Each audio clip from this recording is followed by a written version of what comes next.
Welcome to our discussion of 2.5b, the implicit differentiation. Up till now, we have encountered functions that were of the nature y equals, or f of x equals, or g of x equals. That looks like these functions on the left here, where we have it titled as explicitly written functions. All right, so these are functions that you can solve for a single variable pretty easily. On the right side here, we have implicitly written functions. And if you notice, the immediate difference is that the x's and y's are all mixed together. Now, sometimes solving for a single variable is not too hard to do, but other times it's actually impossible. But both functions, explicitly written and implicitly written, have derivatives. Let's take this function here, y equals x squared plus 1, and let's take the derivative with respect to x. All right, this is just our normal differentiation process, but I want to point out a couple things that have been in play, we just haven't seen it. So when we take the derivative of y with respect to x, we have dy over dx. That's because these two variables here, this x and this y, don't match up. And since y is a function of x, then the chain rule says we take the derivative of y to be 1 times the derivative of y with respect to x, dy over dx, equals to the derivative of x squared with respect to x is going to be 2x. Now, we haven't written it like this before, but there really is a dx over dx that follows that. This x and this x make for dx over dx, plus the derivative of 1 is 0. Well, it seems kind of silly to write dx over dx because that's just equal to 1. So we have dy over dx equals to 2x, the same as we've been doing for many weeks now. The question is, where is that dy over dx found within these implicitly written functions? All right, so let's take a look at a couple examples. All right, let's take the derivative of x cubed with respect to x. Well, this x and this x are matching. So we just take the derivative like normal. It's just 3x squared. There could be a dx over dx on the end, but again, dividing anything by itself equals 1. Now, if we look at part B, we have we have an x on the bottom and a y cubed here. Since our variables don't match, we're going to have to do something else than normal. All right. Well, let's start by doing the normal derivative of y cubed. Well, the derivative of something cubed is just that 3 something squared. But then we have to follow it because of the chain rule with the derivative of our inner function, dy over dx. Now, most of the time you can think about this as, since this x and this y don't match, you'll just follow it with a dy over dx. All right, so let's look at part C. The derivative of x with respect to x, well, that's just 1. Letters match, so there's no need to put anything else. Plus the derivative of y with respect to x. Well, the derivative of y is 1, followed by a dy over dx. All right, on letter D, we're going to have to use the product rule in order to take the derivative here. So we do the first times the derivative of the second, plus the second times the derivative of the first. All right, so we have x times the derivative of x, derivative of y squared with respect to x is going to be 2y. Since the x and the y don't match, we follow it with a dy over dx. Plus the y squared times the derivative, oops, that was supposed to be the derivative of x, and the derivative of x equals 1. So we should, yeah, that completes the derivative of xy squared. Now here's some guidelines for implicit differentiation. So we want to differentiate both sides of the equation with respect to x, and then everything that has a dy over dx on one side, everything else on the other side. Factor out a dy over dx, and then solve by, usually division is the last step. So let's look at example 2 here. The derivative of y with respect to x. So that tells me I'm taking the derivative of this function with respect to x. You can always tell from the denominator here what you're taking the derivative with respect to. Alright, so the derivative of y cubed with respect to x. So the normal derivative of something cubed is 3 times that something squared, but since the x and the y don't match, we follow by a dy over dx, the chain rule. Plus the derivative of y squared is going to be 2y dy over dx, minus the derivative of 5y is 5 times dy over dx. Now the derivative of x squared with respect to x is just 2x, equals to the derivative of negative 4, which is 0. I want to keep everything with a dy over dx on one side, and anything else move to the other. All right, so this is going to equal 2x. Now, on this left side here, everything has a dy over dx. So I'm going to go ahead and factor out that dy over dx and call that dy over dx times 3x squared plus 2y minus 5. Now to isolate the dy over dx, I'm going to need to divide both sides by the 3y squared plus 2y minus 5.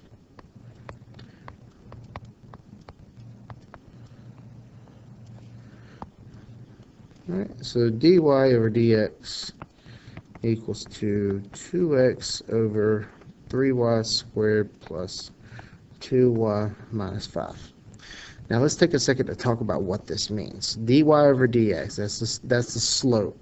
It's the rate of change of the function y with respect to x. So how much is rising versus how much is running.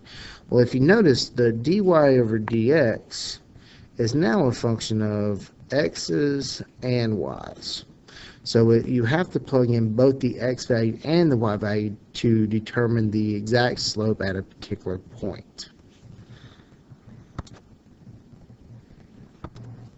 All right, let's look at example 3. Let's consider the equation x squared plus 4y squared equals 4. Now, if we notice we have x squared plus y squared and the coefficients are different, so if we take and divide all the parts of this equation by 4, we get x squared over 4 plus y squared over 1 equals to 1. So this is an ellipse with a center at 0, 0, because this is really x plus 0 squared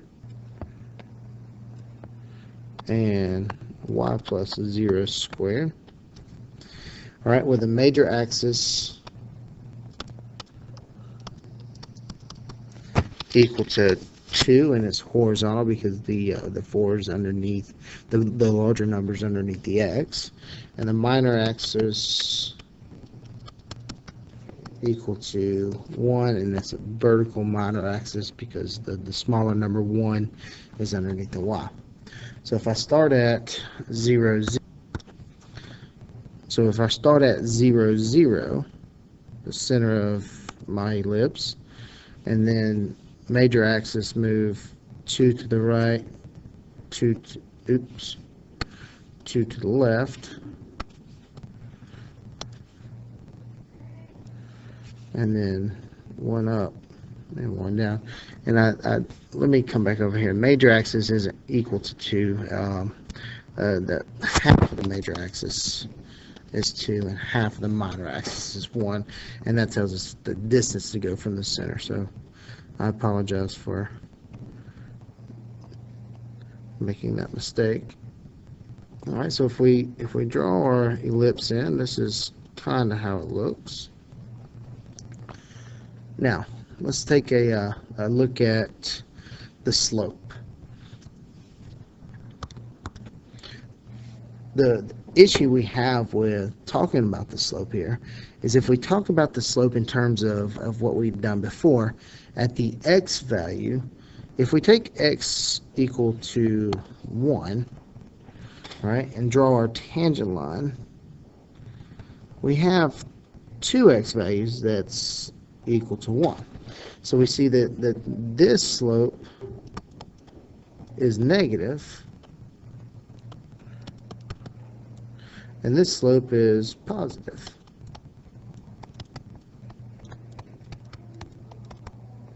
Even though they have the same x value.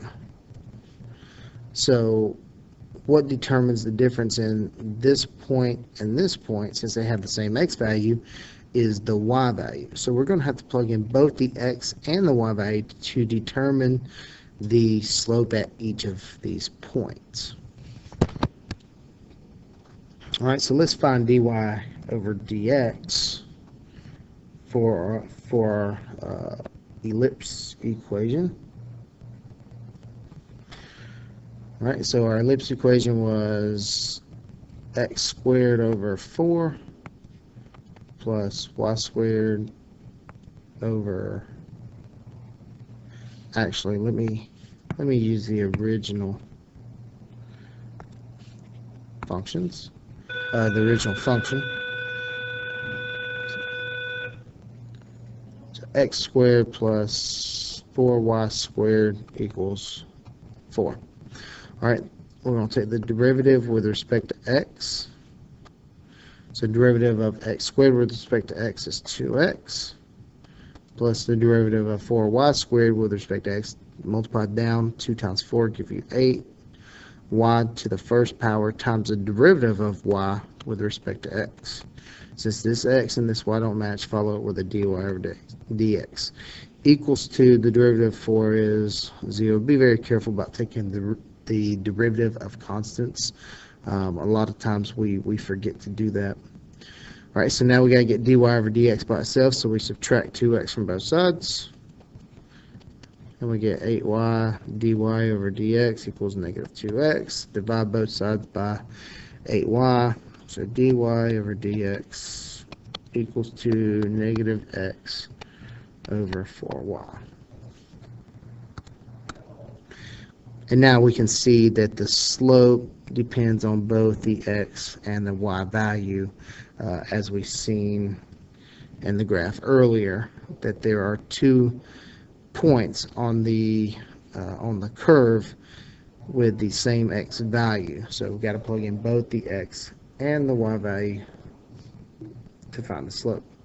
All right, so part C, find the slope at the tangent when the curve, the tangent to the curve at the point square root 2, comma negative 1 over square root 2. So dy over dx equals negative x value, so square root 2, divided by 4 times the y value, negative 1 over square root 2.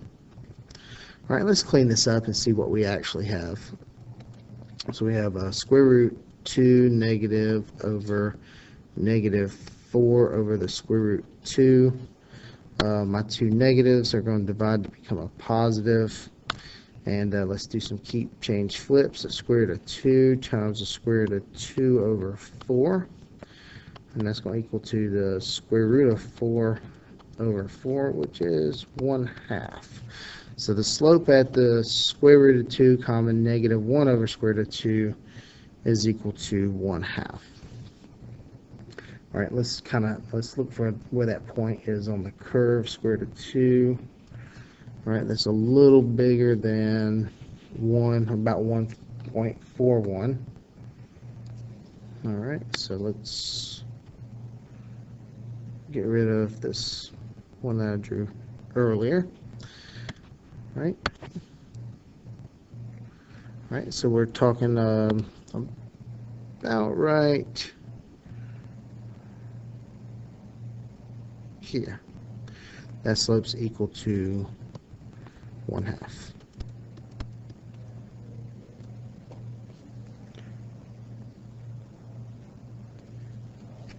All right, let's write the equation of the line drawn to the curve. So we're going to use our point slope form. Y minus y1 equals m times x minus x1. Right? So our y1 value is negative 1 over square root of 2. So if I minus a negative, that's plus a positive. All right, our slope is equal to 1/2, and our x value is the square root of 2. All right, and we can leave that there.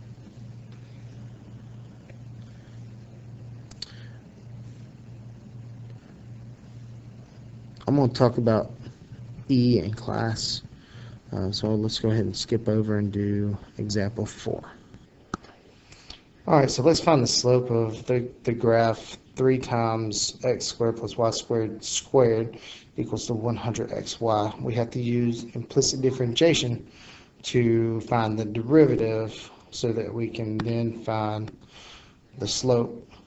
All right, now let's go ahead, let's take a look over here at the point 3, 1. So over 1, 2, 3, up 1. So we're looking at the slope of this tangent line here. All right, so we got an idea of what it should be. It should be, maybe, positive and a little more than 1, because 1 would land here, so it's a little steeper than 1. So we're looking for a positive number slightly bigger than 1. All right, let's take the derivative. Okay, so this is going to require the chain rule. So we multiply down, leave the interior the same, decrease to the first power, then times the derivative of the interior, which is going to be 2x plus 2y dy over dx equals to, over here we're going to have to use the product rule, so 100 times the product x times y, so first times the derivative of the second plus the second times the derivative of the first. Now, this looks like a big mess, but what I suggest you do is as soon as you have taken the derivative and have all the pieces in place, let's go ahead and put in our x value and the y value. So 6 times 3 squared gives you 9, plus 1 squared gives you 1. All right, 2 times 3 is 6, plus 2 times 1 times dy dx is 2 dy over dx equals to 100 times 3 dy over dx plus 1 times 1 is 1. Continue to clean this up. This is going to be 6 times 10. That's 60 times 6 plus 2 dy over dx equals to 300 dy over dx plus 100 after I distribute my 100 out. Distribute this left side out, and we got 360 plus 120 dy over dx equals to 300 dy over dx plus 100. All right, subtract 120 dy over dx from both sides. All right, and then subtract 100 from both sides. All right, so we got, what is this, 180 dy over dx equals to 260. Divide both sides by 180. And we get dy over dx equals to 1.4. All right, and our slope of this tangent line, we said earlier, was positive and slightly larger than 1, so 1.4 certainly fits. All right, example 5 is to take the second derivative implicitly. All right, so we need to start by taking the first derivative. Derivative of x squared with respect to x is 2x, plus the derivative of y squared with respect to x is 2y times dy over dx. equals to the derivative of 25 is 0. Alright, with a little rearrangement, we get dy over dx is going to equal to this 2x here. We'll go to the other side, become negative 2x, divided by this 2y in front of the dy over dx. That simplifies a little further to negative x over y. Alright, now to take the second derivative, we're going to have to do d squared y over dx squared equals the quotient rule.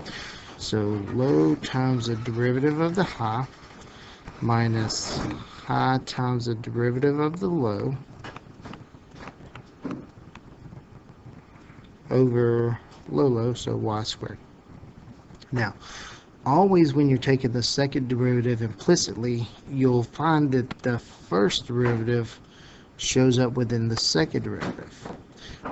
And you'll want to take the first derivative function in terms of x and y and plug it in for dy over dx into the second derivative. Right? So we're going to end up with negative y, negative times negative x will be a positive x times negative x over y divided by y squared. Alright, I'm going to continue cleaning this up. Of course, you could stop there, or if you was wanting to find the slope at a particular point, you would go ahead and plug the x and the y values in at that moment. But this one simplifies quite nicely, and I want to show you what the end result is. Alright, so we end up with negative y minus x squared over y squared. Alright, we can kind of separate this problem, part problem, alright, and end up with a negative y over y squared minus x squared over y is in the denominator, y squared is in the denominator, so that makes y cubed.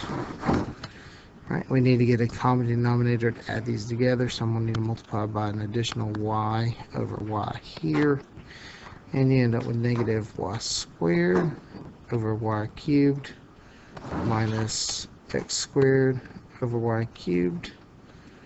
Right, now that we have a common denominator, we can combine the numerators, so negative y squared minus x squared.